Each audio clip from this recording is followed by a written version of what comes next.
What up? Welcome back to the Film Tangents Show. This is Film Tangents Hey, number 5378.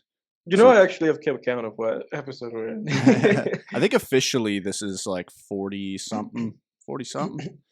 I know it's in the 40s, like as far as official releases, not counting the lost episodes. I see.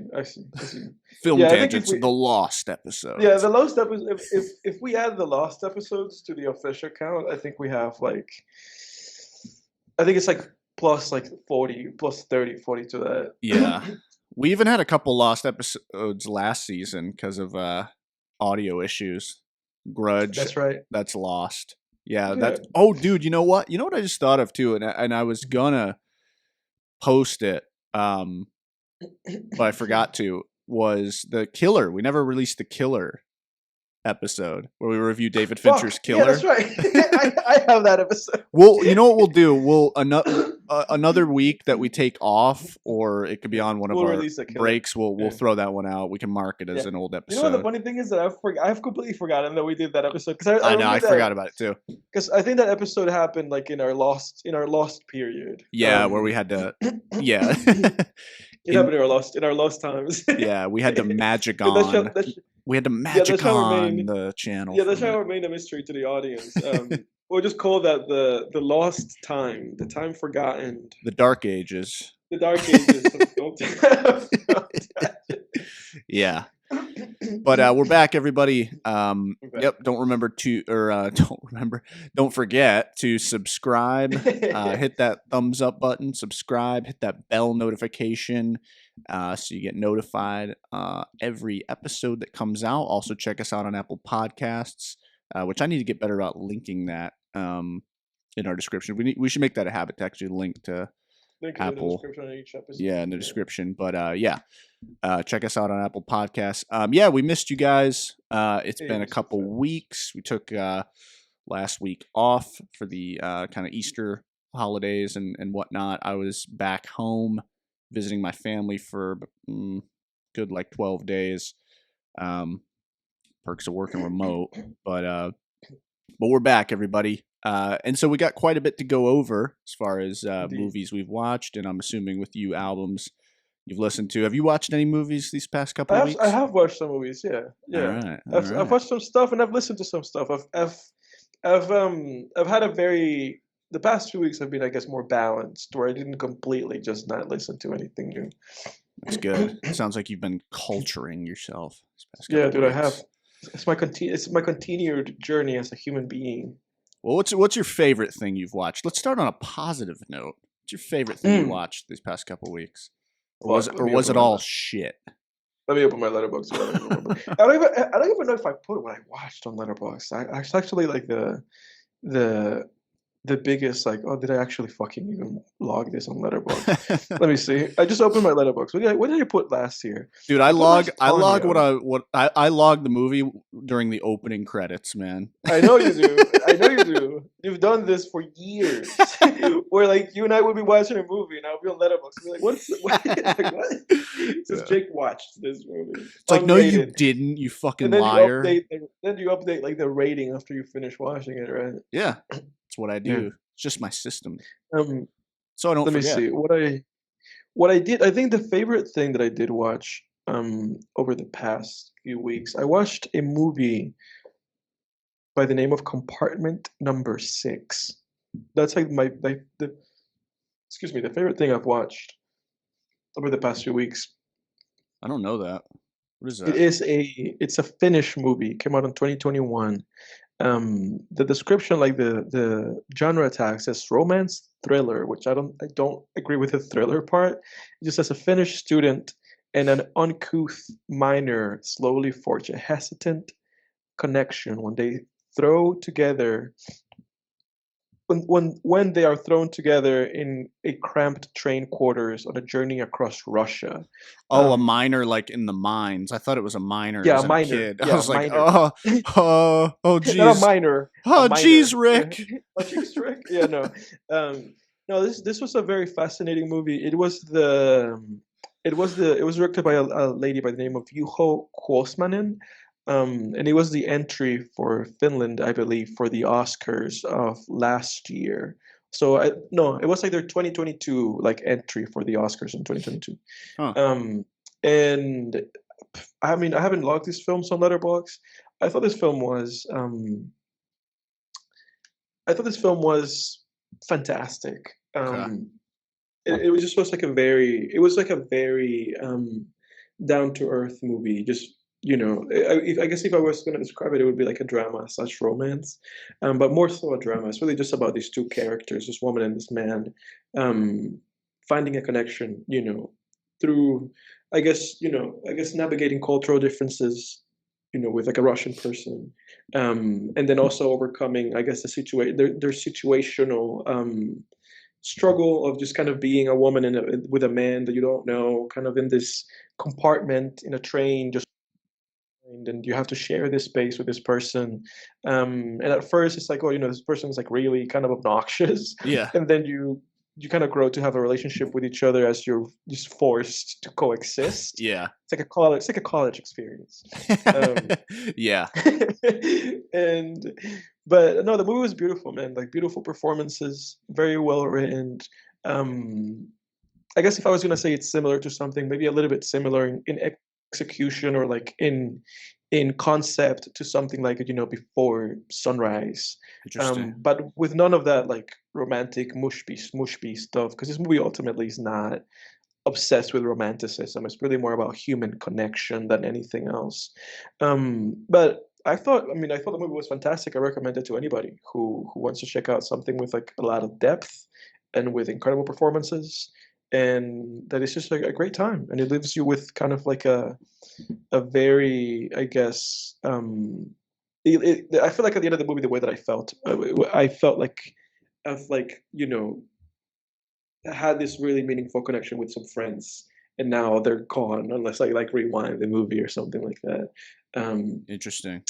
so great stuff. Like I haven't rated this, I haven't put this on Letterboxd, but if and when I do, I would give this a 9 out of 10. Nice. I thought it was pretty fucking great. Right on, man. Yeah, I just put What it on about my you? watch list, man. My watch list is like a hydra, dude. One, you Yeah. watch one, and it's like the freaking hydra. You cut one head off to replace it. But mine's a Yeah. super hydra. It's like you watch one movie and probably five replace it that you want to Yeah. watch. Yeah. Oh, It I will know that, just. dude. Our Professor Hammer in college told us, dude. He was like, it'll never stop growing, and he was right. It No. was one of the many No. things Professor Hammer was correct about. Shout out Yeah, to Professor we'll Hammer. see. Shout out to him. We'll see out our existence, and that list will still be even probably longer than it is right now. Yeah. Um, Yeah, but man. what's the best thing that you watched over the past couple Oh months? man, the best thing that I watched was oh yeah, so I would say the best thing that I watched was Mission Impossible, the new Mission Impossible movie, Oh, Dead really? Reckoning, yeah. Um Farts free, huh? what'd you say? I said farts free. Farts free. Yeah, yeah, yeah. Yeah. Yeah, dude. Yeah, anyone who's been listening for a while who listened to season 1 of Film Tangents, you may remember. I think there's a clip. Yeah, there's a clip on our channel when the last Mission Impossible, the second to last Mission Impossible movie that we saw in theaters was there was a damper put on that experience for Edward. I was For me, thankfully I was just out of the outside the radius. blast Yeah. radius, yeah. But Yeah. yeah, someone kept just blowing, just ripping them, dude. Just ripping them, right? Just And literally ripping ripping them. through your existence. Yeah, it was killing me, man. It was killing me. Yeah, it was yeah, because it was Mission Impossible Fallout, and That's right. Tom Cruise was fortunately able to save everybody from an explosion, but he wasn't able to break the fourth Save wall and me. save you. Yeah. but but anyway, Christopher McQuarrie was there, man. He should have saved me. was he the wait, was he the who was he? He was the director. Oh, okay. He was Yeah, he there? was there. He was there. Yeah, we had a lot of He did a famous people come to he our did a school. Q&A and everything, like, after the fact, I think it was. We really, dude, we were kind of spoiled at that school. We really met a lot of famous people there. Yeah. Um, McBride was there. yeah, we met Danny McBride. Some people, I don't think we saw him, but some people met Dane. Dane Um, DeHaan. yeah, the guy who Yeah, some played, people did. Yeah. yeah, Green Goblin in Amazing Spider-Man 2. What else was he in? Freaking. He was in Oppenheimer. Oh, was he? He was in Yeah, Oppenheimer. he was like that one guy with the glasses. Oh, everybody was in Oppenheimer. Holy shit. Everybody was in Oppenheimer. Yeah, I saw like a clip of like I saw like a clip of this show. What's it called? Ah, shit, what's the name of that show?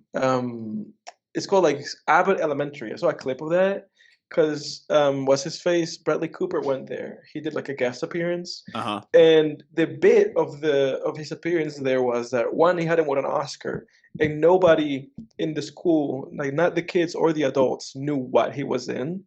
Oh, So really? people kept shouting at him and being like, "Oh, he was in the Dark Knight." And it's like, "No, he wasn't in the Dark Knight." No. And then the lady goes like, "Oh, he was. I know what he was in." The lady goes like, "He was in Oppenheimer."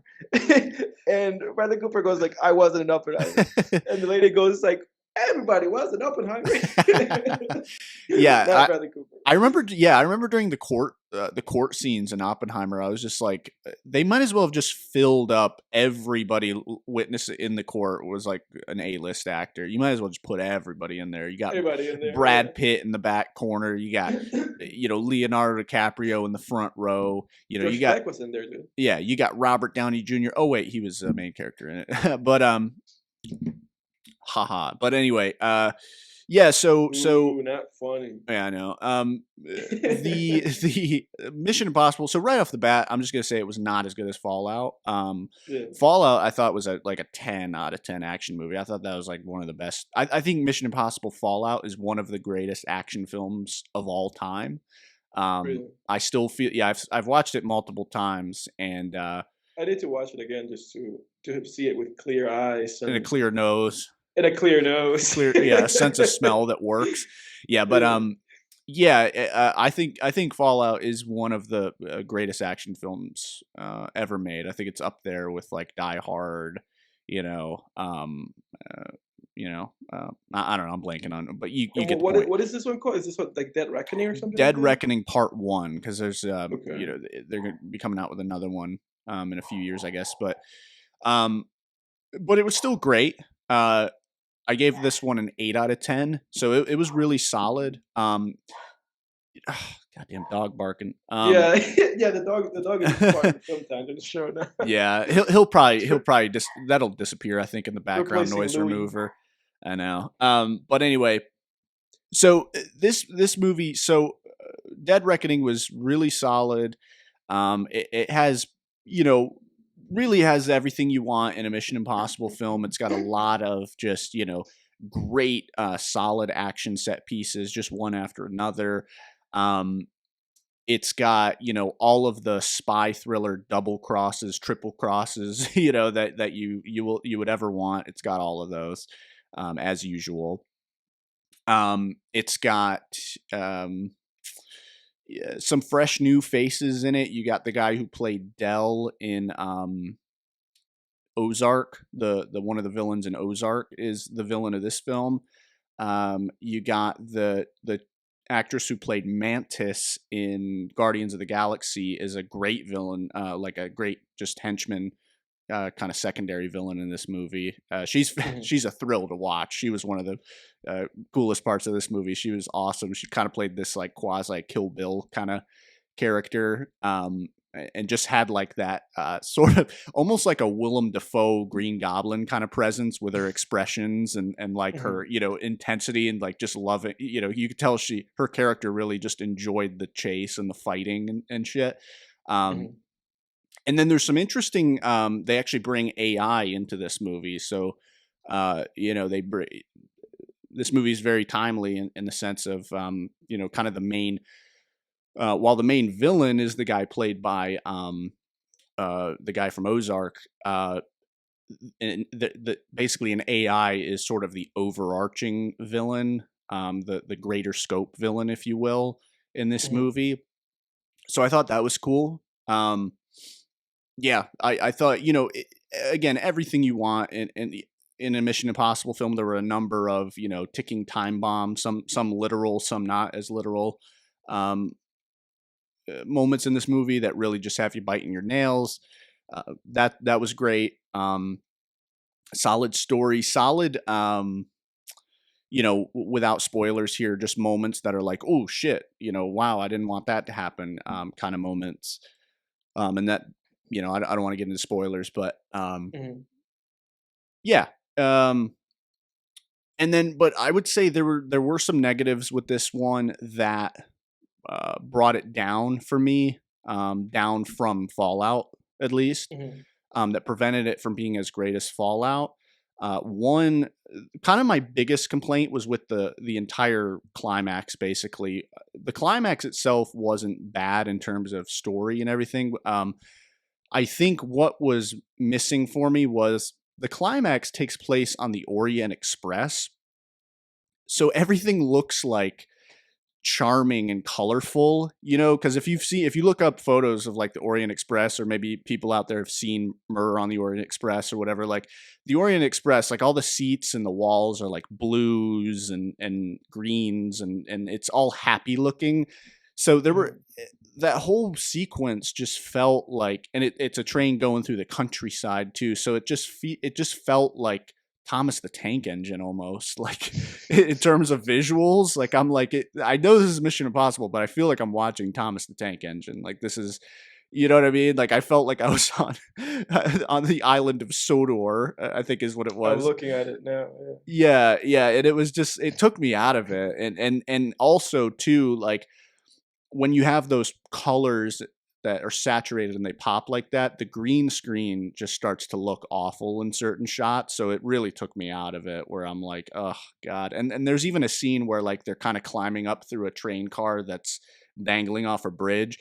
And there's a part where like a piano is falling toward them. And it's just kind of like, all right, really? Like a piano? This is like a cartoon? This sounds So like a scene out of like Uncharted, the exactly. video No, game. they actually, they beat for beat kind of took Uncharted, because there's even parts where they're on top of the train and those Really? signals are going by and they got to duck under them. Yeah. The Wolverine did that Yeah, the too. Wolverine did that. Yeah, that's right. Yeah, That's right. and I think they got that from Uncharted too, because I remember playing that level as a kid.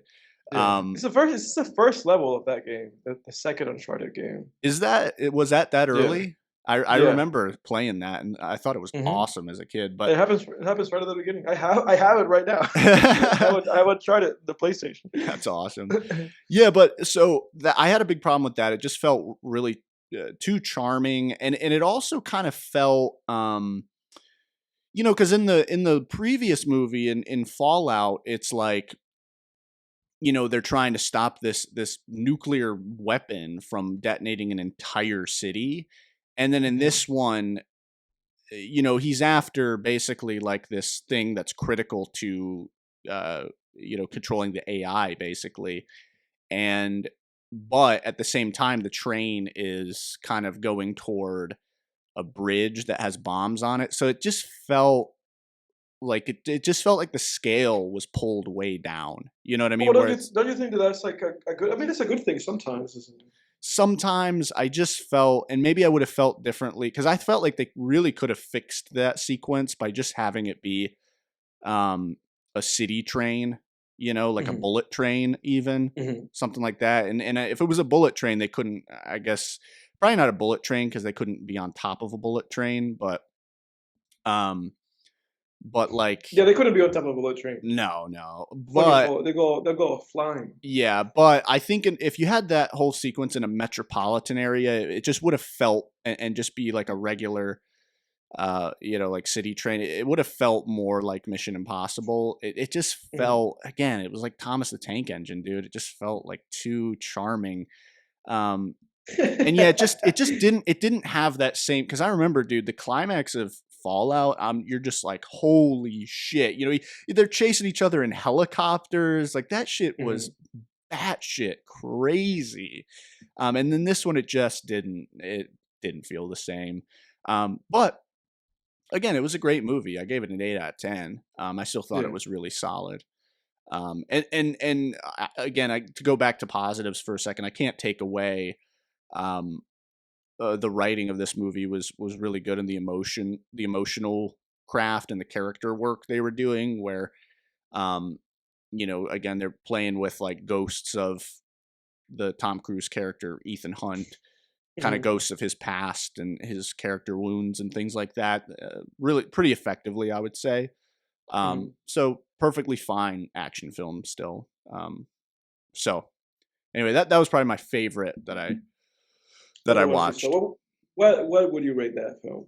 I said 8 out of 10. 8 out of 10. Okay. Yeah, Okay, I missed that. no, you're good. Um, but yeah, give me another one, dude. Was there were there any others that you liked? Out of the films that I watched, oh yeah, Yeah, dude, I didn't watch anything that I didn't dislike. I didn't like. Like I've actually like watched like good movies. that's good. I've gone out of my way to be like, let me watch some like good movies. It's good to not have any strike Because I out. think last, I didn't have any yeah, no, because strike out, to because be honest, actually. But really, yeah, but keep going. yeah, because I know that last time I think I mentioned that I saw like what was it that I saw that movie, Emma Stone movie, Poor things. Poor Things. Yeah, that sucked ass. But obviously that wasn't in the past few weeks.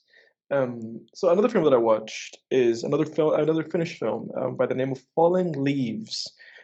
This was directed by Aki Kaurismäki, and this was like the Finnish entry for the Academy Awards this year. This movie came out on November of 2023, and they tried to make it so that movie was like nominated for like best, I guess, international feature, but it wasn't. It wasn't selected ultimately. Um, Excellent movie. I guess I would recommend this to folks that like Jim Jarmusch movies. You and I have seen one of them. Remember that movie like Ghost or something like that? With it was like Samurai Ghost or Oh, like Ghost Dog Ghost with Dog. Yeah. Forrest Forrest Whitaker. Whitaker. Yeah. Yeah. So this movie is kind of like that. It's very much like a Jim Jarmusch kind of film.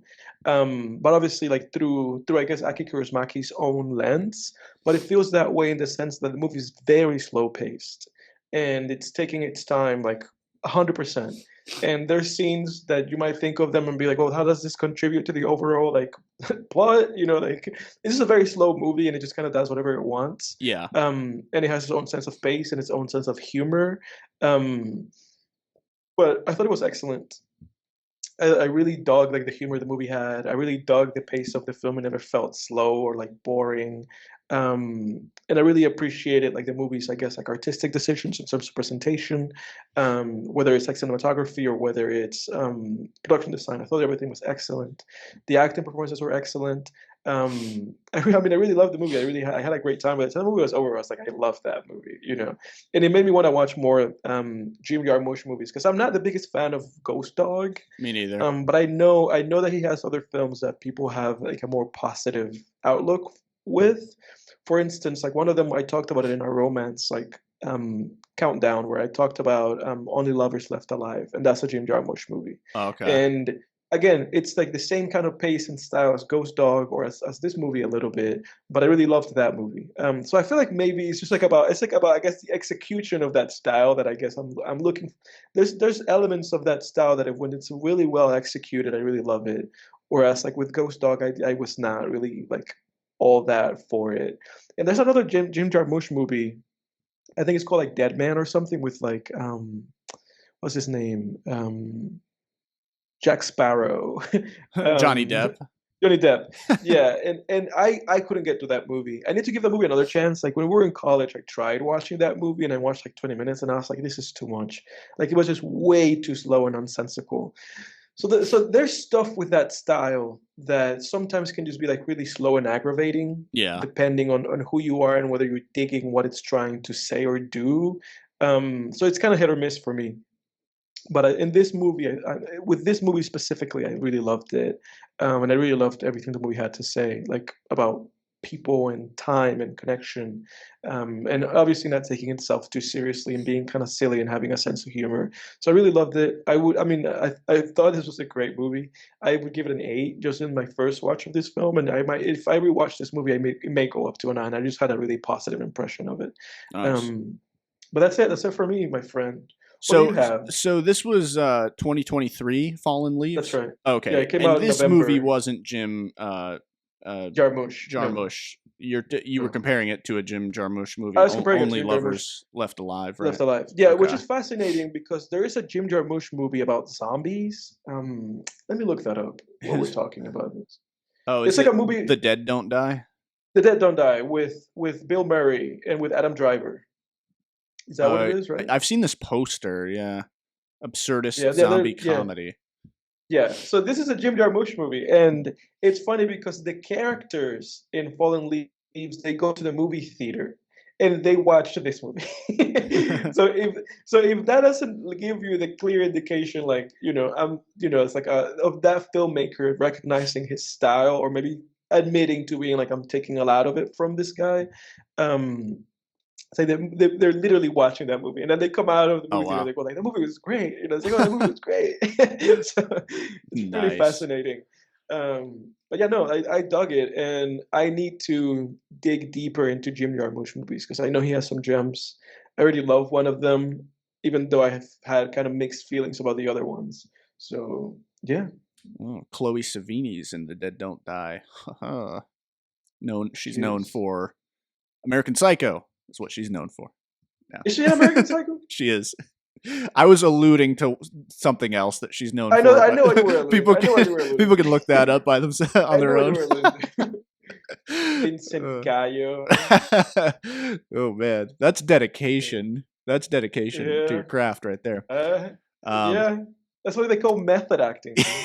yeah, yeah. That's the method. That's the Woo! Oh boy. Yeah. method. Moving Yeah. on. I didn't love Ghost Dog either. Yeah. I gave it a 6. I that's a weird movie though. Sometimes I want to give it lower though cuz it had like interesting parts of it, but I found it Yeah. pretentious too. One thing I really found pretentious about Ghost Dog was the motif of people watching cartoons in that movie. That was really Yeah. annoying to me.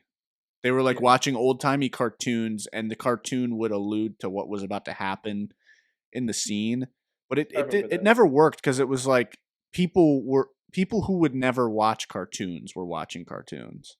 Right. It would be like I remember that. I mafia remember that. dudes sitting around watching Bugs Yeah. Bunny. It's like, dude, come I on, remember that. get the hell Yeah. out of here. Well, but that's why again for me like that's why this is kind of like a hesitant recommendation where like I think this movie like that's why I'm comparing it to Jim Jarmusch where it's like it feels a little bit of kind of like an acquired taste if that makes sense.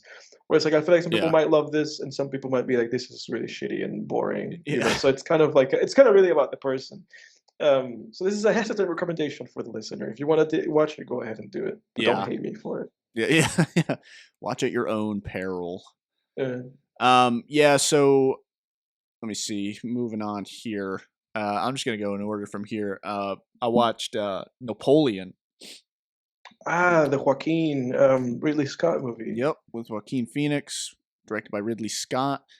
Okay. Yeah, I thought Napoleon was pretty solid. I gave it a 7 out of 10. Um, I yeah, do have I have a I have I'm please like go about like your recommendation, but I want to hear from I want to hear something specific from you, but I don't want to prompt you. I just want to hear if it comes up naturally. okay, all right, all right. So yeah, no, I thought it was good. I mean, it was obviously a divisive movie. I think it had what like 50 or 60% on Rotten Tomatoes, 58% critic rating, and then what did audiences give it? 59, so about the same. Um, I can definitely, I could definitely see. I don't think the people who disliked it are crazy. I definitely can see why someone might dislike this movie, and there were things about it that I Mhm. disliked.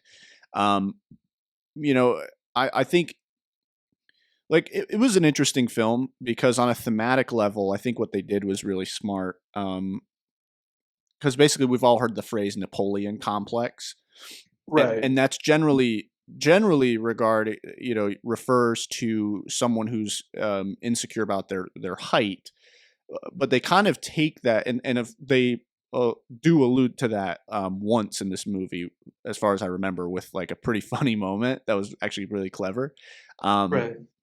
However, they sort of broaden the Napoleon complex to just being a general insecurity about oneself, about It's himself. interesting because like it's funny because now the Napoleon complex thing, it's like isn't that now regarded a little bit as like a misnomer, like that, like like it's attributed to like I because I know that people have had issues with Napoleon basically saying that it's like taking a lot of liberties Yeah. with the actual history of the man. Because I think if you study the man himself, I don't think you can actually apply like the Napoleon complex to him per se. Yeah, I don't know. I can't really speak on that because I don't know very much about Napoleon. I know the basics. After the Yeah, movie, obviously I know kind of what the movie showed me as well, but also like what you're saying, I don't know what liberties they took or what they didn't. yeah, All going into this movie, all I knew about Napoleon, obviously everybody knows who that is. He's one of the great figures of history, but I knew about the Napoleon complex. I knew he was a great, general and leader of France.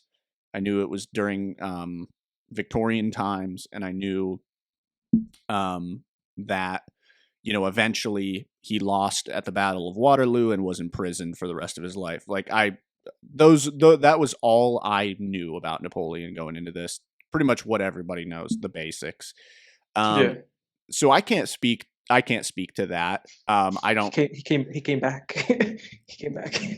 Wait, what happened? Like because that's one of those another one of those things that it's like that he came back. Like they sent him to like an island in like solitary but he came back and then they made him king again. Really? That's okay. That Yeah. then this movie definitely took some liberties, Yeah, and unless the movie took a bunch. From what I understand, I've never seen this. I haven't seen this movie, but from what I understand, a lot of criticism has been thrown at this movie because it took like a bunch of creative liberties with the actual history of what happened. I don't know if that's right because I thought he died in prison, like in solitary. I mean, that's I don't remember. Like the thing is that like after he lost, they didn't put him in prison. They just put him in an island. They just put him in an island with like a right. random island. Well, yeah, but it And was after that, basically solitary confinement. It was like no, confinement of some sort, but not after that he came solitary. back. After that he came back. He came back and Okay, they received him and he became like the leader of the army again. And he interesting. had a whole nother stint. And then after that failed for the second time, that's when like whatever else happened to him happened. But he came back, dude. Okay, maybe they left out the first imprisonment. Then I don't know, but Yeah. regardless, so it was interesting theme wise what they did there, where that's kind of what the movie is about. It's about sort of the at least my take on it was it's very much about the sort of masculine insecurity and the insecurities that come with being a man, and trying to live up to a certain potential, whether it's perceived potential or kind of the misguided, um, sort of the misguided insecurity that a lot of men might have, where it's like they try to, they're trying too hard, they're trying to please everybody around them, and they're trying to be perceived as someone who's got the goods, so to speak, but doesn't truly believe that themselves. It was interesting what they were doing with that, and there's a great moment in this movie that toward the end that sums it up perfectly, that I won't spoil or anything, but and a lot of it too was regarding was centered around the romance between Napoleon and Josephine, which I'll get to in a second. But just on positives here, basically, like I thought, yeah, I thought it was very engaging. The battle scenes, first of all, are probably one of the main attractions of this movie. They were really well done, um, Mhm. very well done. I thought close to like Battle of the Bastards in Game of Thrones. Maybe not quite Battle of the Really? Bastards. I mean, that's hard to get to, but it was of a similar intensity um, in this movie for sure, where it felt like you were in that battle. and plus though, Game of Thrones was a medieval setting, where in this Victorian setting you have guns and cannons and stuff like that, so it kind of ups the intensity on that level. But yeah, so the battle scenes were all really, really well done. You could tell they put a lot of work into those. Um, uh, yeah, I thought Joaquin did a fine job as Napoleon. I didn't think it was like his best performance or anything, but I think with the material he was given, he did a fantastic job. Or he did a good job. I don't know about fantastic, but he did good. I would say there were aspects of his relationship with Josephine that I found engaging and interesting. There was a lot of turbulence there. There were aspects of it that had shades of Casino in there. Okay. Martin Scorsese's Casino, where it's like, this big, powerful man who keeps sort of allowing, his partner to mistreat him, mistreats her, of course, in a lot of ways as well. And just, I guess the kind of the phrasing I want to use here is sort of this powerful guy who is ultimately sort of at the mercy of this toxic relationship. Let's put it that way. Obviously blame on both sides in both of those movies. That's probably it for positives. I would say negatives for me on this movie were, there were scenes with him and Josephine that were just really cringe and hard to watch. Sort of, I don't know why people are doing this these days, and it's just sort of this art house style of filmmaking that I just, that's like, I don't know. It's like people behaving like children with each other. It's like these scenes where they're trying to break two people down to like boil them down to their essence, but the scene just comes across awkward and childish. I think like Paul Thomas Anderson does that really well in a movie like Phantom Thread, where he rides that line really well, where yes, the scenes are the romantic scenes, or the fight, the argument scenes and things like that, or the sort of, I don't know what you're thinking type of scenes between the couple are very subtle, but he does it well, where in this movie, I don't think Ridley Scott did it well. I think he was better off just straight up, hey, character A says this, character B says that. It's like just do a regular ass dialogue scene. Don't do any of this weird childish, like, oh, I'm gonna, crawl under the table and tickle you kind of shit. It's just weird. Very extremely uncomfortable scenes between them in this movie that just came across clunky, awkward, cringe, like all of the above. Especially like watching it with other people. It's just like, oh, fuck. So that was, how long will this last? I know, it was just, there are parts where you just want to fast forward to. It's just like, yeah. And it's sort of, again, too, it just, I'm kind of conflicted too in terms of their sort of the blossoming of their romance, the beginning of their romance. Because on one hand, I felt very much like this feels sort of half-assed, where it's like, I don't really get why they like each other. But on the other hand, it is kind of like, okay, this is kind of how powerful people might have hooked up back in the day, where it's like, well, we don't really have much in common, but I think you're pretty and you think I'm powerful, so let's let's marry, kind of thing.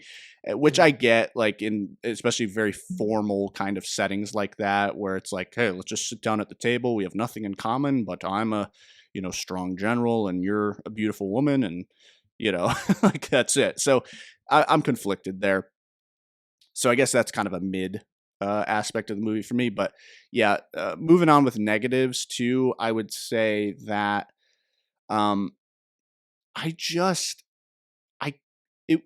got over it by the time I had actually watched the movie. But I remember when the movie came out and I realized it was all going to be in English, I'm just like, what? It does make it feel like so inauthentic. And it does take away a layer of authenticity from it, where it's like, you because it's different. I sort of compared it to Gladiator, where it was like Ridley Scott did Gladiator, and yes, they spoke English in Gladiator. The difference, I would say, though, is Gladiator was historical fiction, where it's like, this is based in a historical time, but this is all fiction. As far as I know, I don't think any of that's really based on a real story. Joaquin's in that too. So I could get past it in Gladiator, the people speaking English, because it felt more like watching almost a mythology movie. And same with like something like 300, no problem there, because it's like, I feel like I'm watching mythology here. But with this, where it's more of a historical biopic, it did feel, and Joaquin didn't even have an accent. He's just Joaquin. Yeah, he's was he mumbling? Oh yeah, 100%. Yeah, it's like, this is Napoleon, the great French general, and he's sitting there like, let's send in our troops to conquer this place, and it's just like, what? What is this? And then that's what I wanted to ask. And then he's like meeting with Russian generals, and they're like, "Oh, the Napoleon," it's just like, I want to conquer France, and it's like, that's what I wanted to ask you, because I've heard mixed things about his performance in this movie. Yes. So, and that's why I walked it back where I said fantastic, because I was like, wait a second, what am I talking about? This was a very mid performance. I don't think it's even his fault. I think a lot of it was just the material he was given, though, because there weren't really scenes where there was room for him to really like act his face off. You know what I mean? Because the scenes were all very subtle. There's no like shouting matches. There's no like, there's nothing. There was no room in this movie for Joaquin to, sort of do any of his like Joker type performances, or his, even his performance in Gladiator. There's no room really for that in this movie. I think he did what he could with the material he was given. So that's why I said he had a good performance, and walked it back from fantastic, because I don't want to go that far. Sometimes you spit something out and it's just like, wait, why did I even say that? But yeah, is that kind of what you were waiting for me to bring up? Yeah, that's what I wanted to hear from you. Yeah. So yeah, he really just mumbles his way through this movie. But again, I think it was more on the script, and maybe even on Ridley than Joaquin. But yeah, so it all kind of evens out at a 7 out of 10 for me. I thought it was fine. Yeah, I thought it was pretty good. It's enjoyable. I didn't hate it.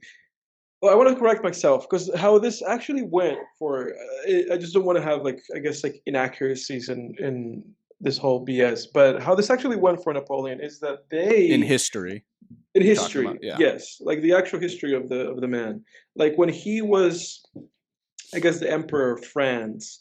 Then he also had like an unsuccessful like military I guess like warfare situation, where when that happened, instead of killing the man, like the coalition that ended up like exiling him, they exiled him to a place named Elva. They just exiled him like an island, like one of those islands. They just put him there. Okay. And so after they put him in that island, he escaped.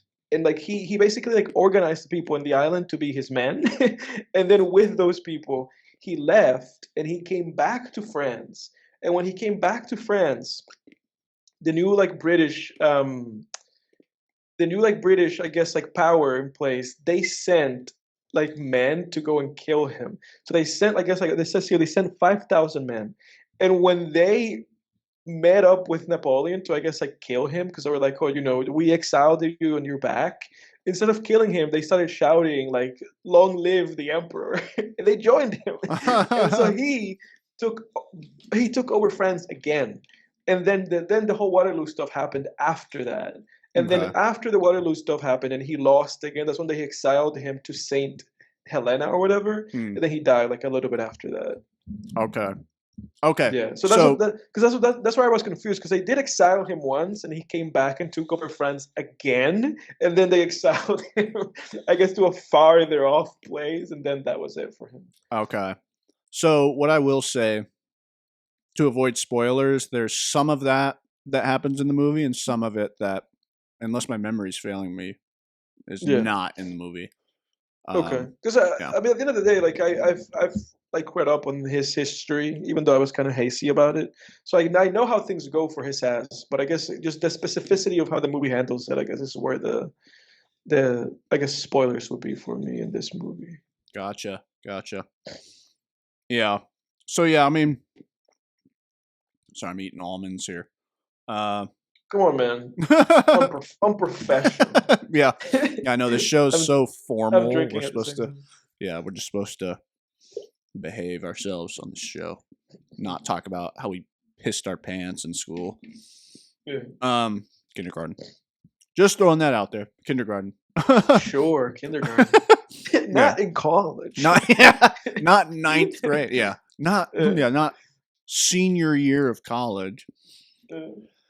And then I watched let me finish chewing here.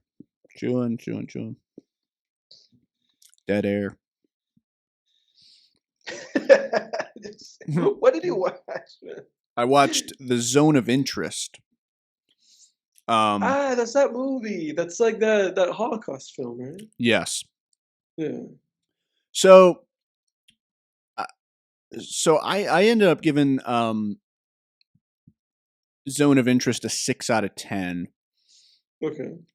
I was very conflicted on this movie. I wanted to give it, honestly, at first I was more inclined to give it a 5, but I had much higher expectations for this movie. What if I tell you that I saw your review on Letterboxd when you put it up? Oh yeah, I changed my mind. Because I don't think what I said was accurate, and so I retracted that. Because I found myself thinking about the film in the following days, and I was like, that was actually kind of clever. Like the plot, I immediately was like super interested in watching this movie. When I saw the plot, basically, the plot is the commander of Auschwitz, Rudolf Haas, and his wife Hedwig strive to build a dream life for their family in a house and garden next to the camp. And I was like, wow, that's wild. I got to watch this.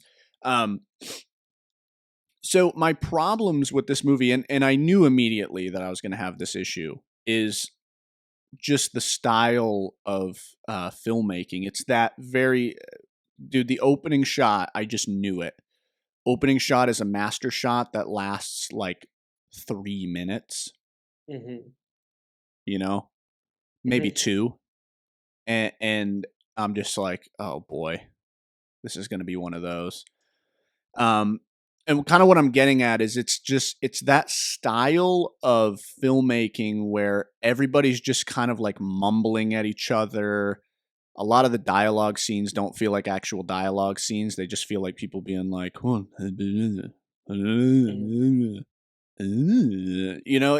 know. It just feels, it's very natural feeling, but it's too natural in certain cases where it's like, this isn't even a scene. It's just people like, I don't know, just kind of just making remarks to each other, saying things under their breath, and was this like a watching paint dry situation for you? Not quite that bad, but it in certain parts it does feel that way. Certain scenes that go on for so long. I would just say that just not a lot. Here's what I'll say. People who go and make these art house feeling kind of films, some of them are great, and some of them feel like the easy way out. Where it's like, oh, you know what? I don't have to craft, clever scenes or clever twists or, not every movie has to have huge twists, but clever, turns or interesting uh, interesting dialogue or, craft like a well done and meaningful plot. I can Mhm. just show people, you know, living their lives and just set my camera down and it's a big old master shot and have people mumbling at each other and occasionally having arguments Mhm. that checks the conflict box for this scene, and Mhm. it just felt I got to the end of this movie feeling like anybody could have made this. Like Mhm. anyone can make this. Maybe not string all these there is talent in stringing these ideas, weaving these ideas into the movie, that I thought were very powerful, but just the craft of the movie, I felt very unimpressed with. It just felt like, this is, it's like this does not. It takes way more just effort and craft to make something like Shawshank Redemption, or even another Holocaust movie, life something like Life is Beautiful, you know. Um, it just feels like it just felt, yeah, it just felt like they had the training wheels on, I guess, and when they made this movie. I don't know how else to describe it. Um, so I wasn't that impressed with it. I will say, so that's I guess all my kind of negatives on it, but I will say, things, there were some very powerful ideas woven into this movie in certain scenes, very well done, and I can't take that away from this movie, and that's why I did give it a 6 out of 10, 3 stars out of 5. So there were some really powerful ideas, woven into the movie. One of which was just kind of this, and you get it even from just reading the log line of this movie, which is this idea that this family can, live next door in this Right. white picket fence scenario, and right next door to hell on earth. You can Mhm. hear the machinery, you can hear the gunshots, you can hear the screams and the cries, and you know, uh, Rudolph's wife, Miss what was his last name? Miss Haas, Hedwig. She's just sitting on the in the yard with a friend or some with friends, like, oh yeah, I get, we're thinking about going to, some so and so such and such a place this summer on vacation, and Mhm. and it is disgusting, Mhm. um and it was a very interesting concept to make a movie about, a very interesting story to tackle.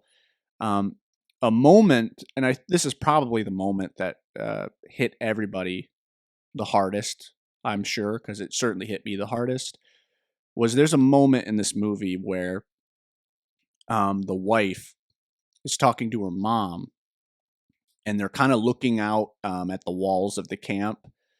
Of course, they can't see inside the camp from where they live. You can hear it, but you can't see inside. And she's talking to her mom, and she's saying, "Oh, I wonder if Sarah's over there in that Mhm. camp. That Jewish woman. I used to clean her floors. Anyway, da da da da da." And you're just like, Mhm. "Holy shit!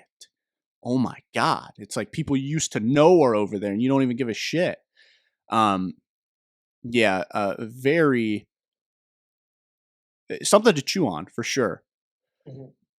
But again, I think gets me to the crux of the issue that I had with this movie is you can read the log line and you got the same, you get almost the same effect as you do from watching it. Mhm. So you Because like feel I like said, not much happens. There was not yeah. much craft. The scenes were not clever in the least, in the You slightest, feel like besides a you couple feel like lines of it's dialogue. basically just like the concept. Like the concept It's the is the whole concept. thing. It's the I see. concept. So in that case, I don't even know if the movie really merits a 6, to be honest, now that I'm thinking Yeah. about it, because it is like, But you changed it from a 5 to a 6. yeah, because it is like, well, the concept is just from history. So all you had to do was read the history of it and then make the movie. And that's kind of my problem is, again, it's like just knowing that concept is enough. The movie doesn't actually deliver anything, any new insight, I don't think, onto the concept. Mm-hmm.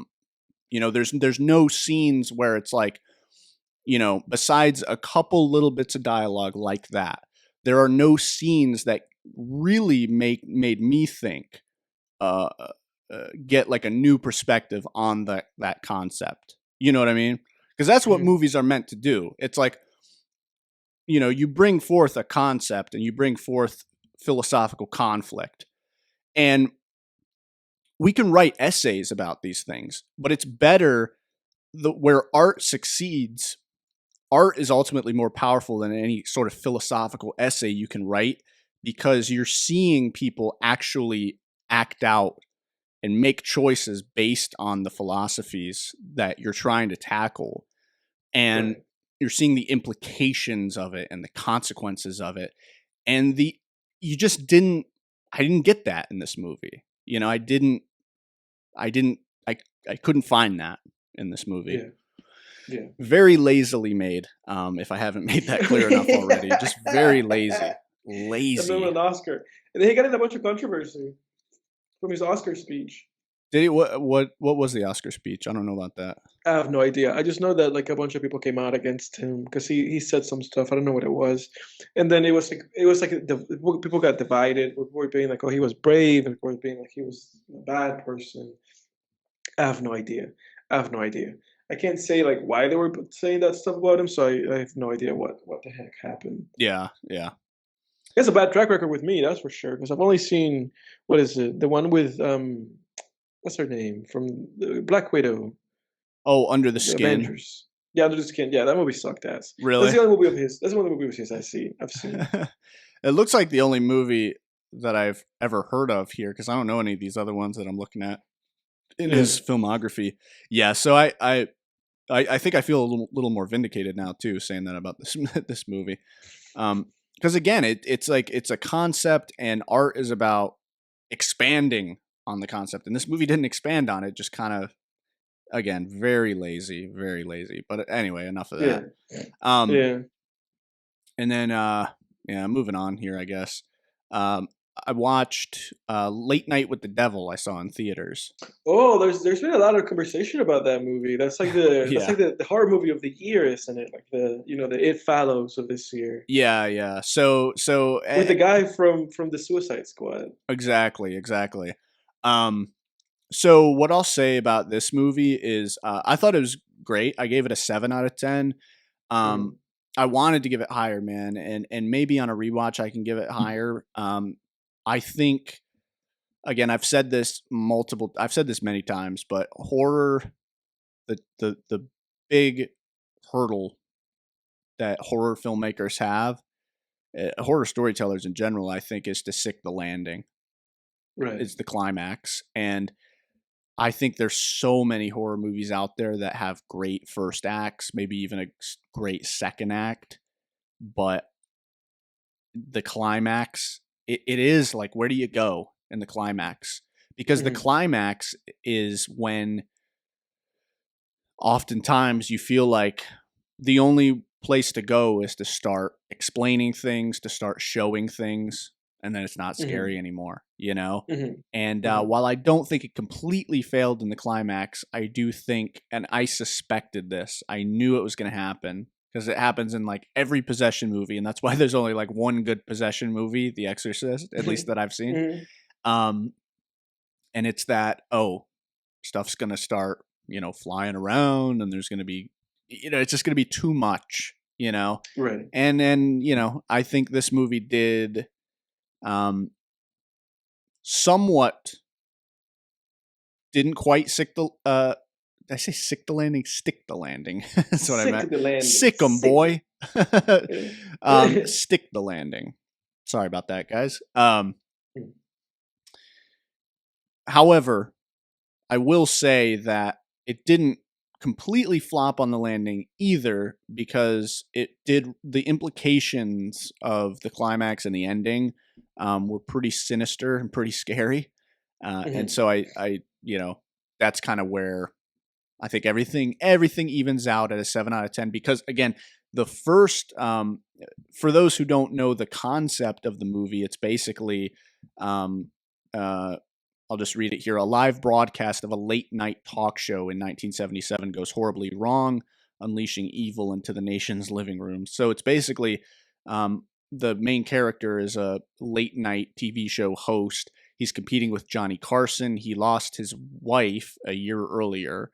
And now this is a Halloween night episode, a Halloween special, and he has on basically a psychic and a girl who she and the psychic claim that the girl has a demon living inside of her. And then he also has a skeptic on the show as well to kind of challenge them. But yeah, it's very well done. I mean, this is, it's everything you'd want out of that concept. It does feel like, and someone made a review on this, like this is the scariest Eric Andre episode ever. Like there were parts of it that felt like, oh, this feels like Eric Andre, but it was really good. I mean, I like the feeling of late night talk shows. It is a nice, just kind of comfortable feeling, but then you have like this, this rising suspenseful tension as well. And the Halloween theme I love Halloween as a holiday. So that was a plus. Yeah. But yeah, have you heard about what people are bitching about a lot with this movie? I heard that there's like AI generated images in this movie. Yeah. While I do think there's merit to people's complaints, I do think I am Do they work? Say what? Do they work in the film? Well, yeah, you wouldn't know I don't think you'd know, unless just by looking at them. Yeah. That's like inside information. And anybody who tells you, oh, I could tell that was AI is I think they're lying. I don't think you can't tell that it was AI generated because it just looks like 70s graphics, on screen. You can't tell. People are fucking liars, but I know that there's people out there that I know for a fact, not for a fact, but beyond a shadow of a doubt, there has got to be people out there that say like, well, I knew just by looking at it that it was AI. That was AI. Shut up. They're 2D 70s graphics. You could not tell that was AI. Shut up. Yeah. But people are angry about it because people think that, I guess it's just one of those like, I don't know, like artistic integrity kind of things. Like, why would you have a robot do something that you could have had a human do or whatever? Right. Who cares? No, go ahead. Sorry.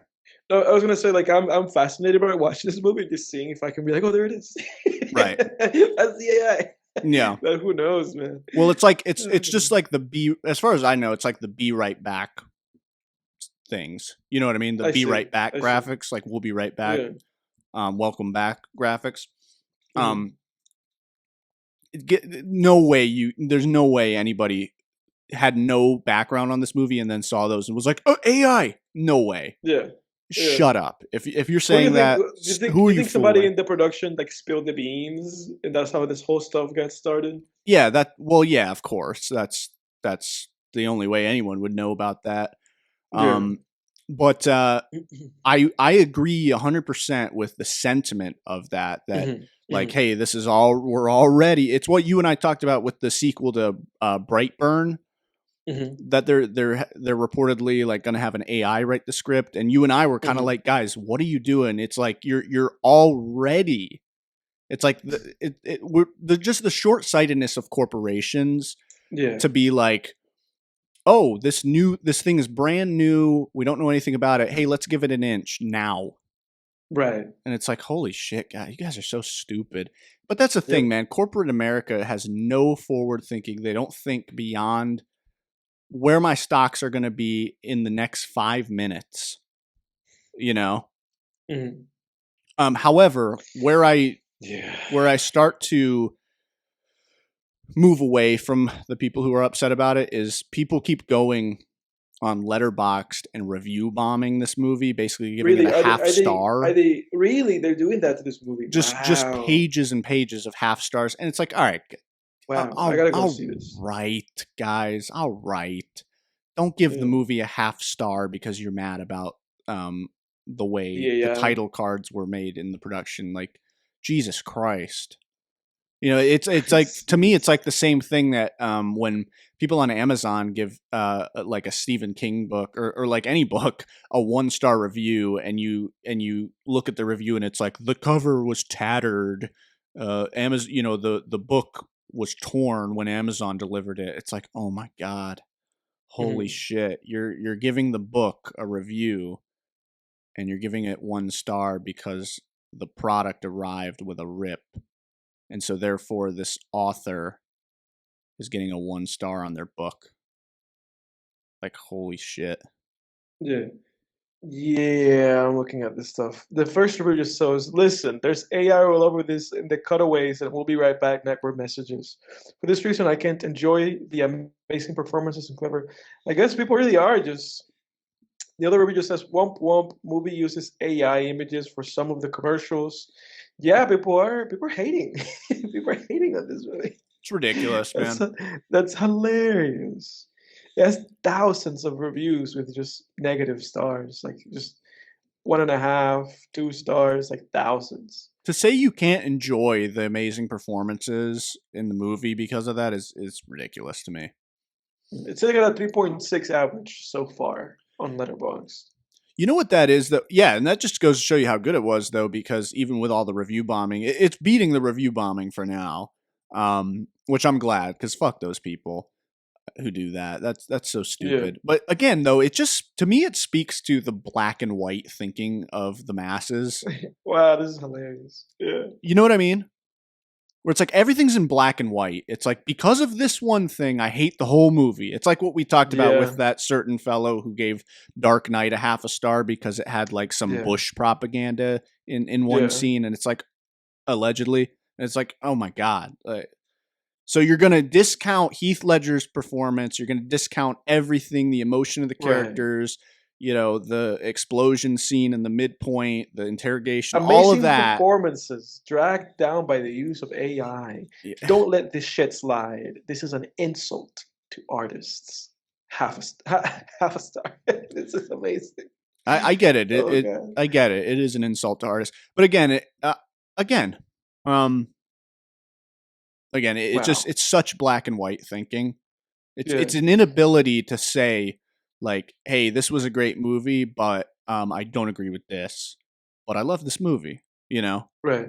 Right. Or I hated this movie, and by the way, I hate it even more because they used AI. It's just like everything's black and white. It's like, AI, 1/2 star. This movie Yeah. sucks. Even though the I don't performances know. and everything in the movie was Yeah. amazing. It's interesting. I'm going to play devil's advocate for a second, in the sense of saying that if, let's say, as consumers, right, as people who watch movies, at the end of the day, right, like studios and executives and other filmmakers, I guess they listen to the people when they unite and then either make a statement with their money by basically being like, we're not going to watch this or we're not going to buy your product, or they just, destroy it with criticism. So we've seen that it's worked both ways, right? Where it's like when movies get completely shed on, like that Suicide Squad movie from 2016.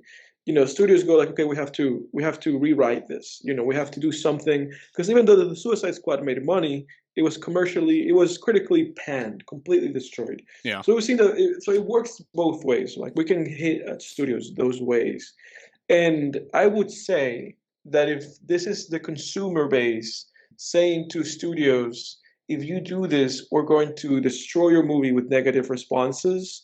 This is the message that we're sending. Since this is the first one of these that we're seeing, I kind of am for it. If Yeah. if this movie has to pay the piper for that to happen, and for us to not see shit like that in the future, then I say I'm with it, even though I also agree with you completely in the sense that we should not miss, like, we should not discredit like pieces of work because of like minor, let's say, incompetencies or things we don't like within them. We shouldn't say like the whole thing Mm, is by default then trash. yeah. So I think I see a little bit of both I sides do too. in that sense. I do too. Yeah.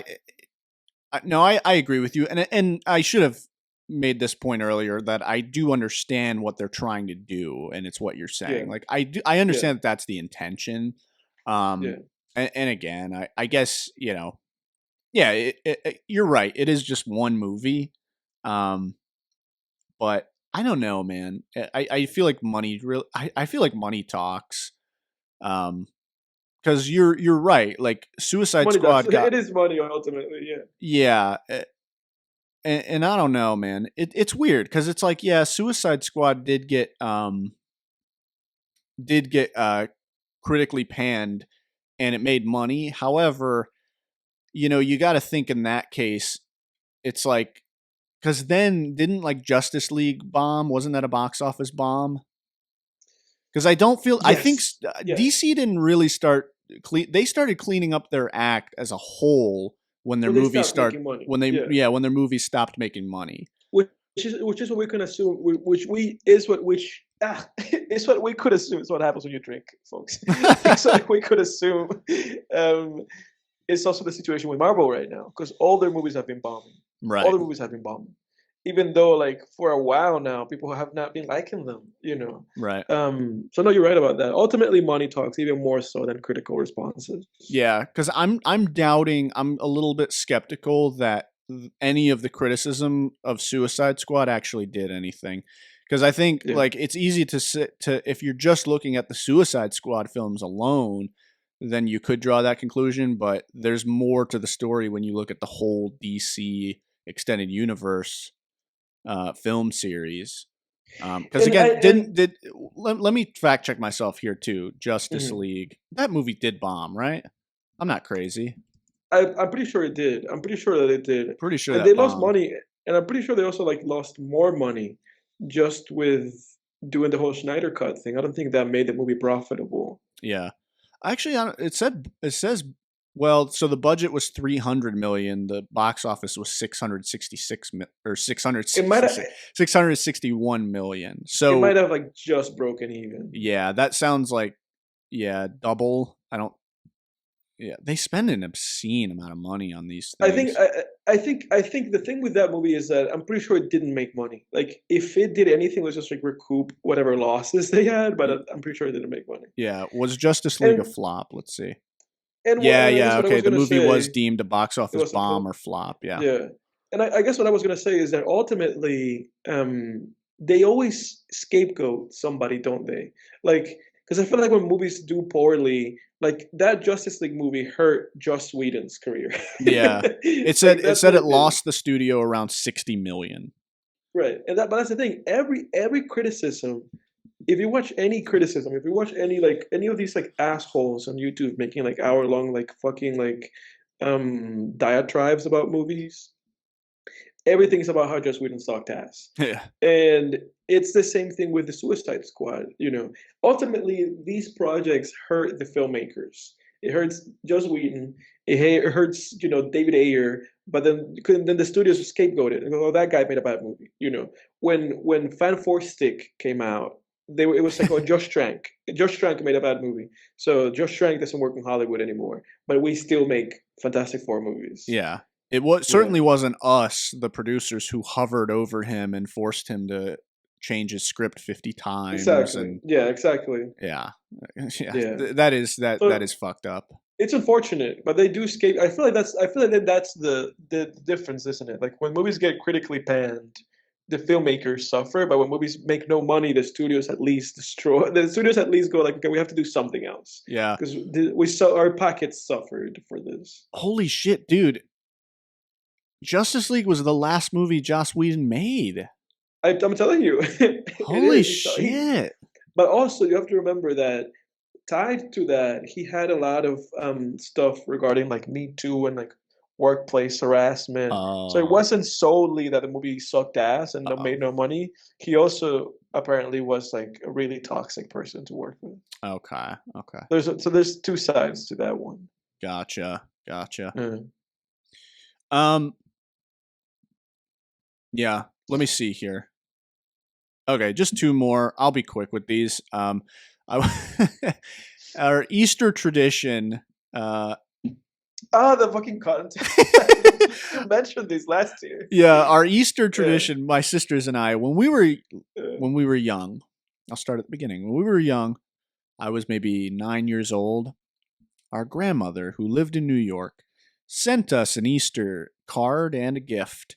And among those gifts were candies, I'm sure, but the most special among those gifts was a DVD that she probably got in the discount bin at Walmart of a movie called Here Comes Peter Cottontail, the movie from 2005. This is a CGI drug trip like monstrosity of a movie.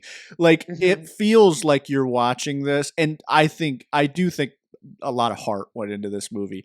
It's a sequel, believe it or not, to the claymation Here Comes Peter Cottontail special from the 70s, and it was made by Ruth what's the company called? The same people that made Rudolph. I think it's like Ruth and Bass or something. Here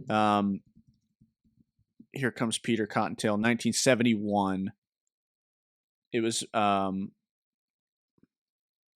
Rankin Bass Productions. So they did like Rudolph. I think they did, Little Drummer Boy, all those claymation ones. So this CGI, this CGI movie that is a complete fever dream is an official sequel to the original claymation special. I've never seen the original claymation special. We've been meaning to because of this movie, but dude, we still to this day we throw it on every year and just laugh our asses off, dude, because this movie, it is a fever dream. It feels like you're watching it through an animator's computer. Like it looks unfinished. And there's something kind of magical about that, dude. It's almost the same feeling as when you watch the original King Kong from 1933 and you're looking into the background at those matte paintings and you're like, human hands made this. You know, this is art. These human hands made this. And I swear, God damn it, I get the same feeling when I watch this movie a little bit. Don't get me wrong, this movie's bad. It's trash.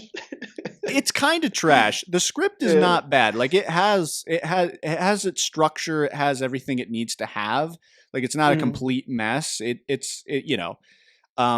But you know, and for a kids movie, the story, the plot, I think is like there's a lot of creative, like fantasy Wizard of Oz type shit in this movie that works really well.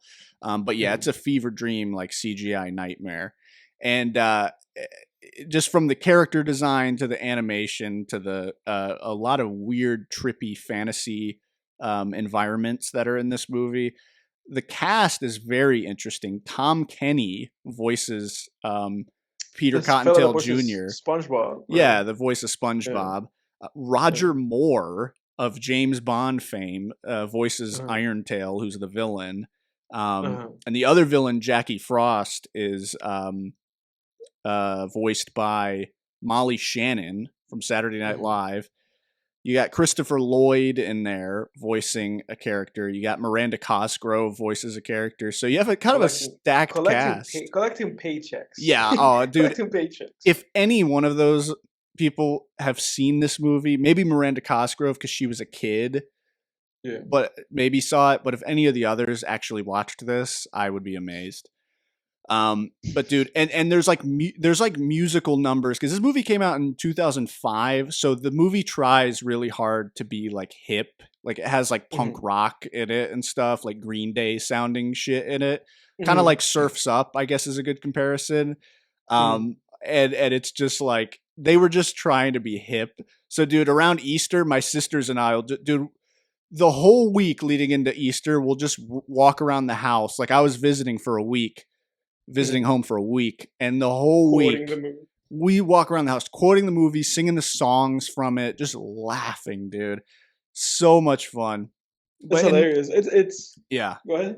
I was just gonna say, in that way, like this movie is special to us, but none of us actually. There's no like with a lot of holiday movies, it's like there's a warmth and a charm to it, and this movie there is no warmth to it. Like we actually go so far as to we have to watch it Easter morning because I don't want to watch this trip at night. Ruin the rest of it, like Don't look back at the day. Yeah, because it's a fever dream. Like you don't want to watch that Yeah. shit before bed. You can have nightmares, dude. Yeah, that's hilarious. What I was gonna say is like this is the kind of movie that you go to like a Miranda Cosgrove like meet and greet, and you bring that for her to like Oh, sign dude, I actually I need to do that. Oh man. That would be Oh freaking man. hilarious. But yeah, we have a lot of fun with this. I came across a review this year. How do I get to the reviews on my freaking? I'm on the desktop version of Letterboxd. Let me see. Oh You yeah, have to here it like is. click like more, I think. Reviews. How do I work the Facebook? Oh yeah. Let me find it. Oh wait, no. I took a screenshot of it. This review is really funny. Because I read another one last year, but this one's funny. I don't know. I can't find it. Basically, the review summed up was like, "Oh, this was a great Easter watch while I was sick in bed, drifting in and out of consciousness while watching CGI monstrosities sing and dance." Oh god, dude. Yeah. Oh jeez. How long are the credits for this film? Like, how many people worked in this? Like, in terms of like, how many hands tried to make this function? I'm not sure, man, to be honest. We usually shut it right off when the credits come on. Really, that's hilarious. Just laughing, just abdomen hurting from laughter. Yeah, that's hilarious. Yeah, and then the last movie that I watched, and I'm talking like way too much on this one, is Roadhouse. I watched Roadhouse. The new one with Jake Gyllenhaal, is that the one you watched? Yeah. Okay. Yep. Thank you for specifying that. How New how was that? Roadhouse. It Yeah. was. I thought it was fun. I know that this movie's getting a lot of mixed reviews, but I It give it a is, yeah. 6 out of 10. Don't get me wrong; Yeah, they're the drinker hated this movie. I watched his review for it. really interesting. Yeah. I didn't hate it. I thought it was fun. I thought there were scenes that were like that was a bad scene, like that was really clunky and stupid. But I gave it a 6. Like it's nothing special or anything. And there's a lot of stuff in this that didn't work, but I was never ever bored during this. And if I'm never bored, if I'm engaged every second of a movie, unless there was something in it that I truly hated with all my being, it gets an automatic 6 for me. Like it gets an automatic 3 stars. Because that in and of itself is hard to do. And that's the worst thing a movie could be is boring. And I thought Roadhouse was fun. Again, a lot of shit in it that didn't work.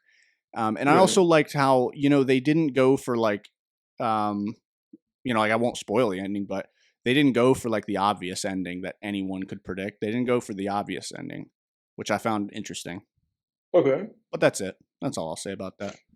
Conor And McGregor plays himself. Yeah, Conor McGregor's in that movie. Yeah. I heard about that. Yeah, he plays himself. Fascinating. He doesn't actually play himself, but he personality wise he plays himself basically. Yeah.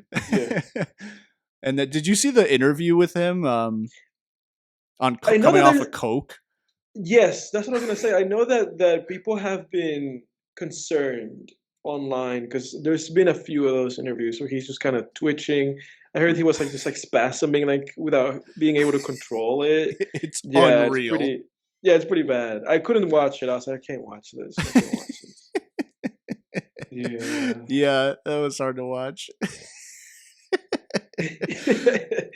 Oh man. Yeah, I was showing my parents that and they were like, he doesn't have a disorder? Are you sure he doesn't have like a disorder or something? And I was like, no, I've seen a lot. I'm a UFC fan. I've seen a lot of interviews with this guy. He is on something. Yeah, it's pretty sad, dude, honestly. But every man has his journey, I suppose. He's the definition of fame going to your head. I can't think of many people where fame went to their head worse than that guy. Yeah. I mean, I guess you could, but he's a textbook example. Yeah. Well, all that being said, is there anything else you want to mention? Because I know that at this point we're also running a little bit over time. Yeah. This episode. No, I'm good, man. Yeah, if you want to give us the rest of your recap, and then we can get in the film. Okay, for this week, I had two albums that I wanted to mention. Um, I listened to Julia Holter's new album called "Something in the Room She Moves." And this album's pretty fascinating. And in Apple Music, it just says alternative, but it's kind of a continuation of the album that she made in 2016, "Have You in My Wilderness," where this album is both kind of like this pop album, like singer-songwriter pop, baroque pop album, but also she's been doing soundtrack work where she did the score, I believe, for a film. And I think that has influenced the way that she's making music, whereas this album is very much like really spacious, more kind of like almost like ambient, and it has a lot of elements of both orchestration but also like free jazz and just like maybe I could say like avant-garde music, if that makes any sense. It's very poetic. An interesting album to just like listen to if you're relaxing and you can pay attention to something and maybe let your mind kind of let loose and then come back to listening to what's happening. Very fascinating. If I was going to recommend any songs from this, I would say "Something in the Room She Moves" and the song "Spinning" are recommendations. I thought it was a pretty solid album, and it just came out like a few weeks ago. And then I listened to an album called "Crushing" by Julia Jacklin, and this is like an alternative, I would say, mm, just like downtrodden like rock album, kind of like an indie rock album. And this album is fascinating. I've been aware of this album for the past few years. I've listened to this before. This is a re-listen for me, and I have to say I kind of love this album, but I can't recommend it to anybody because it's kind of an album like I think what's his name, Chris Elliott, is that what his name is? Elliott Smith, my bad. It's kind of an album like Elliott Smith where like you listen to this and you're gonna get down. Like this is gonna alter your mood completely. Like this is a very just like downtrodden album where like it's just completely just drenched in just like I would just say very complicated, sad emotions. So that I wouldn't recommend this album to anybody because it's inescapable. You're not gonna get like you're not gonna get away with listening to this and being like, oh, I'm feeling fine. It really is gonna bring your mood completely all the way down. Um, but the song's body and the songs when the family flies in are I think the best songs in the album. Not that I'm recommending this album, but I do think it's legitimately great. um but with all that being said, that's kind of my whole 2 weeks as of now. Two movies, two albums. um if you're ready for it, dude, let's hit it. Let's get into Dream Scenario. Yeah, let's do it. Why don't you lead us into it? I'm so tired of hearing my own voice on this episode, dude. Because I had so many movies to You had so many review. movies. I Yeah. know. I've like way over talked on this one. Yeah. So Oh, dude, I dug it. we need I more really Edward on appreciated. this I really episode. appreciated I really appreciated your takes, though. Specifically, like I thought you articulated yourself really well on the Zone of Interest and on Napoleon. I really liked what you had to say about those movies. Thanks, man. But we're talking about Dream Scenario this week, starring Nicolas Cage. This is a movie. Is this a movie from this year or last year? This is from 2023. Yeah. Okay. Let me see. November. Yeah. So Nicolas Cage, and I believe this movie was both written and directed by Mr. Christopher Borgley. Um, Fascinating movie. This is a this I read this synopsis and I was like, okay, everybody dreams about this guy. I sat down, put this on an HBO, and immediately from the first like 10 to 15 minutes, I was like, this cannot be more of a Charlie Kaufman movie. Dude, like, I knew you were gonna say that. Yes. Like Let's go. I was like, this cannot be more of a Charlie Kaufman movie. Being John Malkovich, dude, it felt just like that movie. Dude, exactly, because then after I thought about it more, I was like, isn't this just Being John Malkovich? Yeah. Being John Malkovich is a movie where anybody can pay to be John Malkovich for 10 minutes. And then John Malkovich is obviously, what's up with my life? People are looking through my eyes, the whole Malkovich.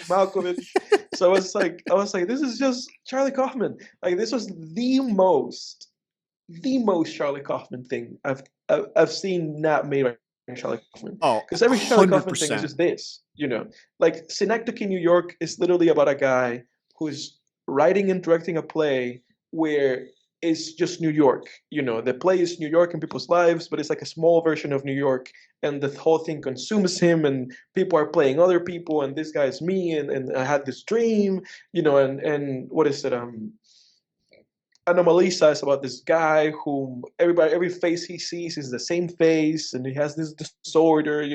So it's like, it was fascinating. It almost felt like, dude, it almost felt like Nicolas Cage was playing Charlie Kaufman. Because also Charlie Kaufman wrote a book named like Ants or something like that.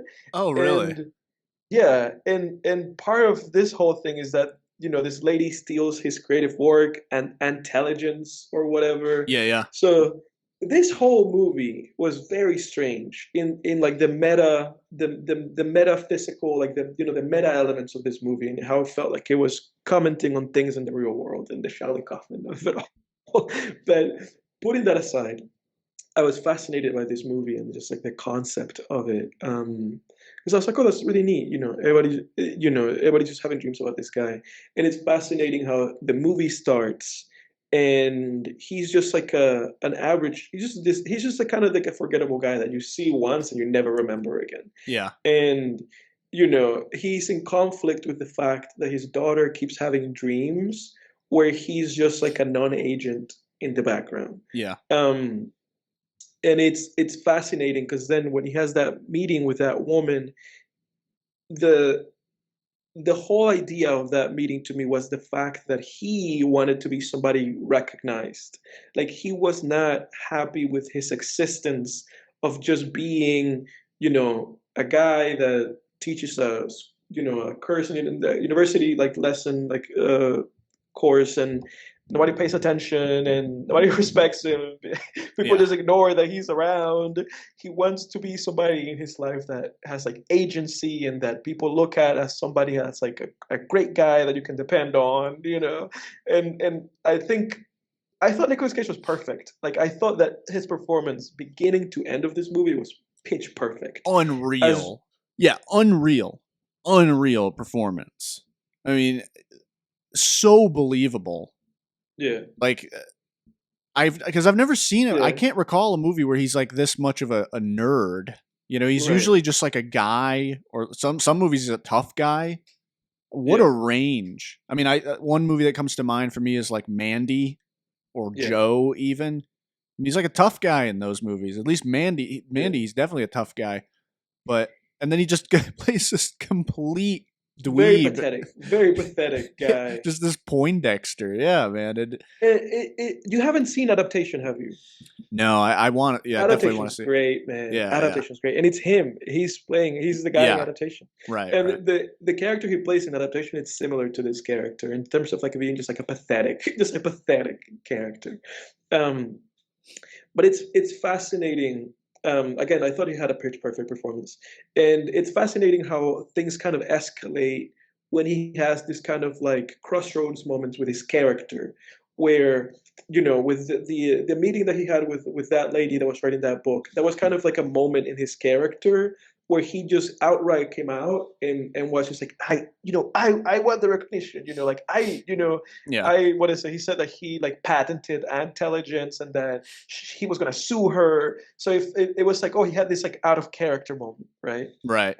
And it was fascinating because this guy has repressed his own inner desires to such an extent that his last name is not his last name. He took his wife's last name. That's a scene in the movie. Yeah.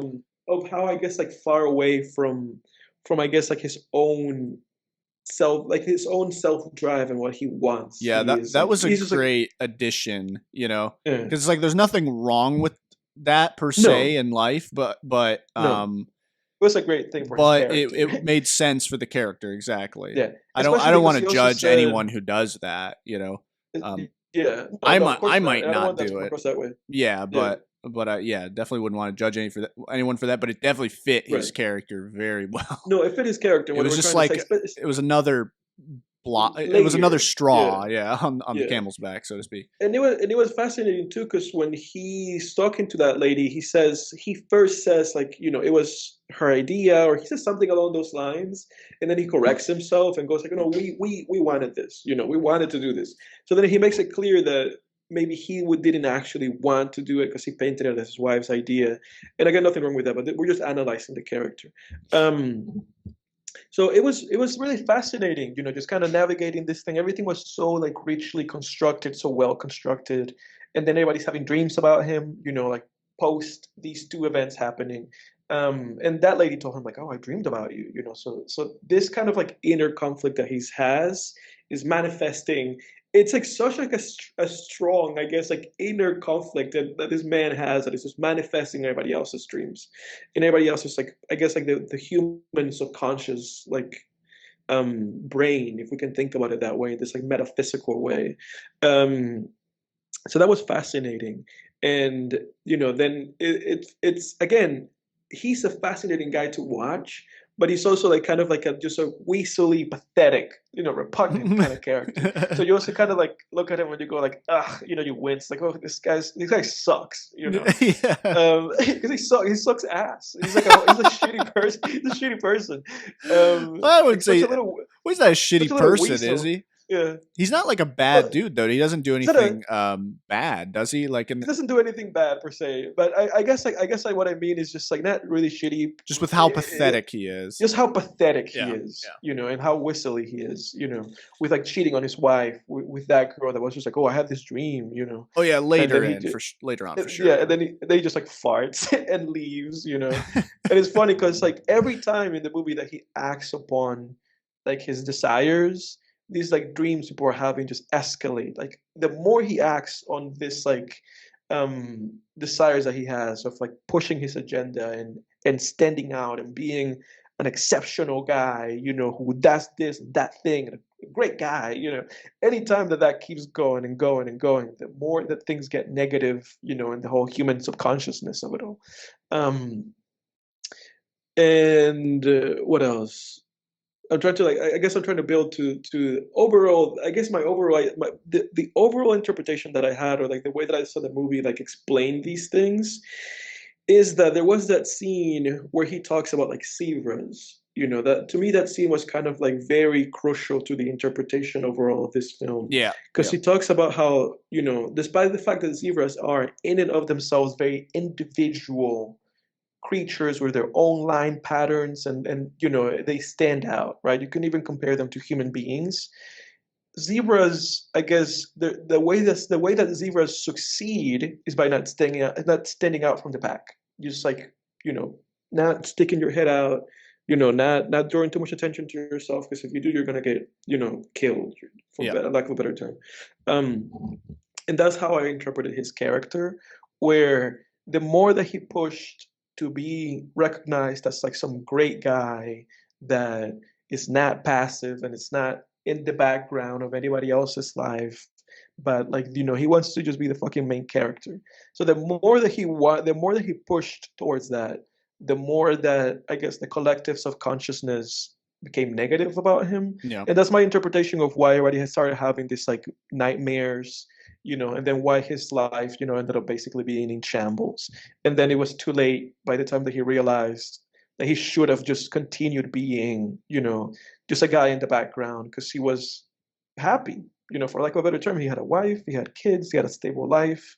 Um, but yeah, that was kind of like my whole take on this whole film. I, for one, though, thought that this movie was too long. That was like my biggest gripe with this film. I thought it was too long. I kind of got bored with it.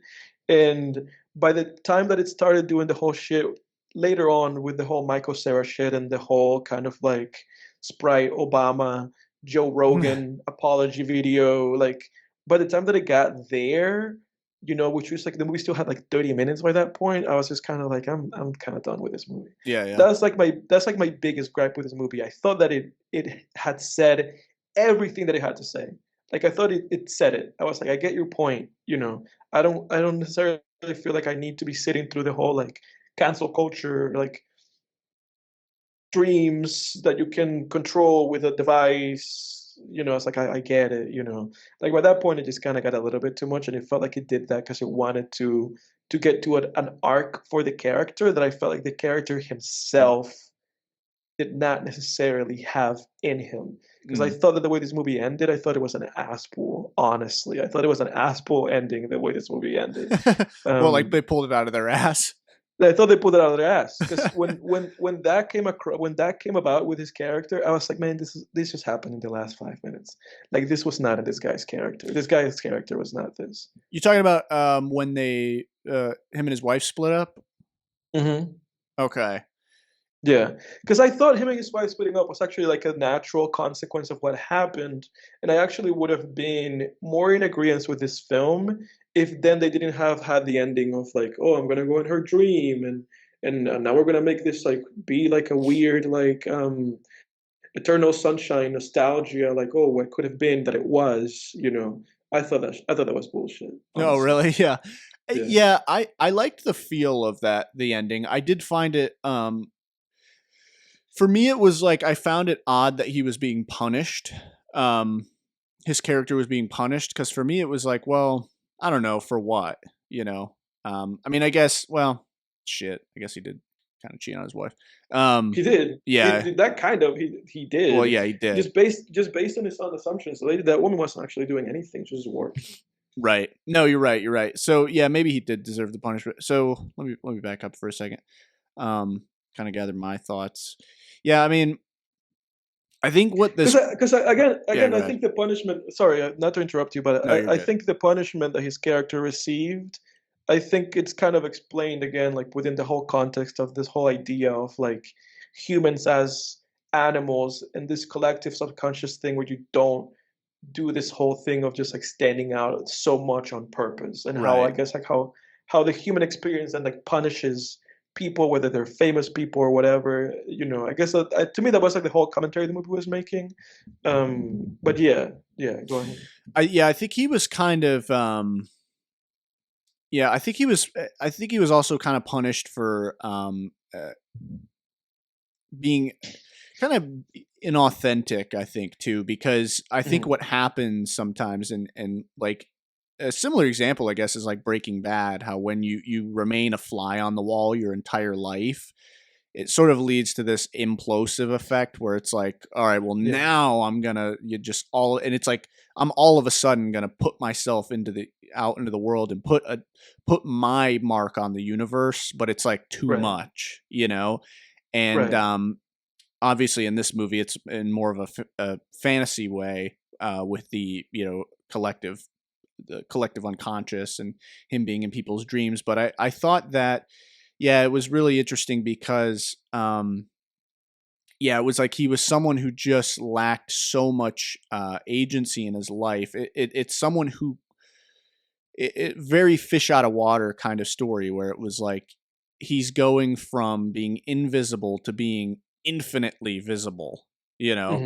Hmm. Hmm. And it was like, well, fuck, what do you do now? And if you notice though, everything he decided to do was kind of for himself and for Right. other people seeing him a certain way.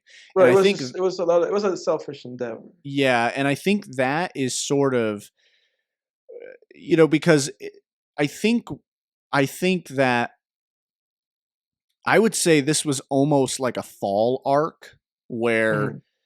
he goes from, at the beginning he's kind of living a lie, and then at the end he's like living a worse lie, because I don't think either way, um he was living in this movie was really the way to go, because I don't think you want to be a total fly on the wall and have no agency. I don't think you don't I don't think you think that either. I don't think anyone No. really would say that that's a great thing. um yes, did he have positives in his life? Yeah, he had a nice family. His wife seemed to love him. She Right. there was no like sort of oh, wife won't sleep with me kind of thing in this Hmm. movie. There was none Hmm. of that No. really, and there No, wasn't there was that none in of that. Breaking Bad either. That was not a factor. Like Walter's wife loved him, in Breaking Bad, even when Hmm. she loved him more when he was a fly on the wall, when he was just a Hmm. sort of a Poindexter. um Hmm. But like in dream scenario, um, yeah, it's like nobody would really say that's the way to live. But if No. you notice when people start seeing in his dream him in their dreams, the way he acts again, it's all about people's perception of him. And Mhm. I think maybe what the movie might be kind of implying is the way to go is to live your life authentically and be kind, and live in such a way that is giving of yourself without expecting things in return, without Right. expecting people to have different visions of you, a different view of you, or in this case, in, Right. in this Trying to movie, manipulate uh, a, these things. yeah, in this movie, have different dreams about you, right? So it was sort of, I think it was that. I think that's the best way I can kind of articulate it. Because Mhm. there was like times in this movie where I was pretty sure what the movie was trying to say, but then there were other times where, and I'm still kind of sorting it out, as Mhm. Jordan Peterson would say, who, Sorting it out. yeah, who I'm not a fan of, Right. by the way, for the record, Yeah. as just to let our audience know. It's Um, funny because I feel like he could also be. This movie could also be about about him. dude, yeah, that was kind of his life, dude. He all of a sudden Yeah. just got thrust in the public eye. But yeah, I think maybe that's kind of what this movie was Yeah. trying to get at, Yeah. because it was Yeah. all No. for other people. It was all for Yeah. other people. It was like my book. I want people to know that I came up with this, ant thing, this Exactly. Yeah. intelligence thing. Oh, I Yeah. want this girl to, think I'm cool. Oh, she sees me now. It's me, me, me. And the problem is it's not necessarily, you can't really fault him for being that way, because he's now in his middle age and he's presumably been living that way all his life. But I think that's the caution, is like, try to spend as the least amount of time in that as a fly on the wall Right. as possible in your life, because you're going to get to a point where if you do decide to become an agent in your own life Right. again, that you might do it for all the wrong reasons. Right. Right. I think ultimately I would say that I feel like your interpretation and my interpretation of this movie are basically like I think they're like adding it themselves to a whole. Yeah, yeah, Like yeah. I think if we put these two things together, then I honestly think that that's exactly what this movie was trying to do. Yeah. Okay. Yeah. Yeah, yeah, it's a lot to kind of sort through, I think. Yeah. It's definitely not, I would say it's not like completely cut and dry, what the filmmakers were trying to say. But Right. sometimes that's a bad thing, and sometimes that works against a movie, but that can also work in favor of a movie, where it just adds layers that you feel like you need to kind of intellectually peel away over Right. time, and that merits that causes a movie to merit rewatches as well. So that's Right. that's a strength in this case, Right. I think. Yeah, no, I agree. I agree 100%, absolutely. I'm curious what For your this rating is. It's interesting because like I said to you, like I was not that impressed with this film. I guess that's like what I was trying to put up like across before too, where I really got tired of this movie like an hour and a half into this movie. Really? Like if it had ended at an hour and a half, I would have been like, great, it ended at an hour and a half. Yeah, yeah. But I got tired of this movie. I really did, because I thought like again I was like I get it, like in my head I was just kind of like I get it, like I get it.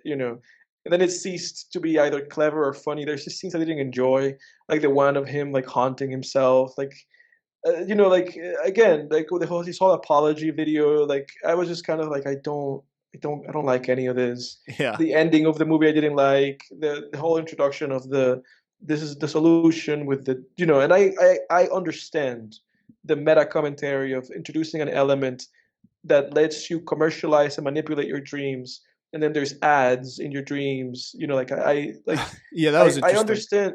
Like I understand like the meta commentary of all of these things, and we've seen elements of things like this other movies, the whole idea of like commercialism, whether it's like, in stuff like Blade Runner, or even in Rick and Morty, like commercializing these like private elements of your life, like your thoughts or your dreams and shit like that.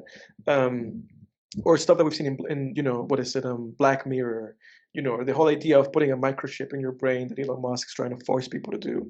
Like, I get like the meta elements of this film, but again, it just all kind of just got really tired on me, where I felt like the movie just thought it was more clever than it was, and I thought it was running on fumes by the end a little bit.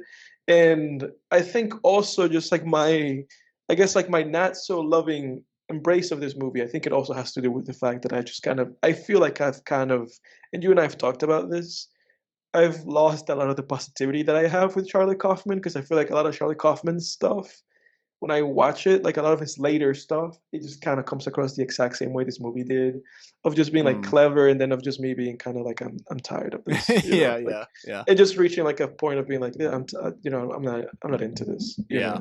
um, and just kind of wishing for Spike Jonze to make something again. That's all. Yeah, That's like the yeah. cycle. Like when I finished watching this, I was like, "What's Spike Jonze been doing?" And I started watching Spike Jonze interviews and being like, "Is he doing anything? Is he doing anything?" Because I was just like, I was like, "There's a better version of this kind of stuff that I feel like it's executed better by the people who are not writing it." Mm. In this case, being this guy or Charlie Kaufman writing and directing his own movies. Um, I'll give this movie a 6, maybe a 7. I got That's you. that's kind of where I'm at. That seems fair. I would, yeah. My rating for this movie would. I was hasty at first. I gave it a 9. I think I'd give it an 8. Because I gave Being John Malkovich a 9. This helps you with your ratings too. Well, this helps me with my ratings. Yeah.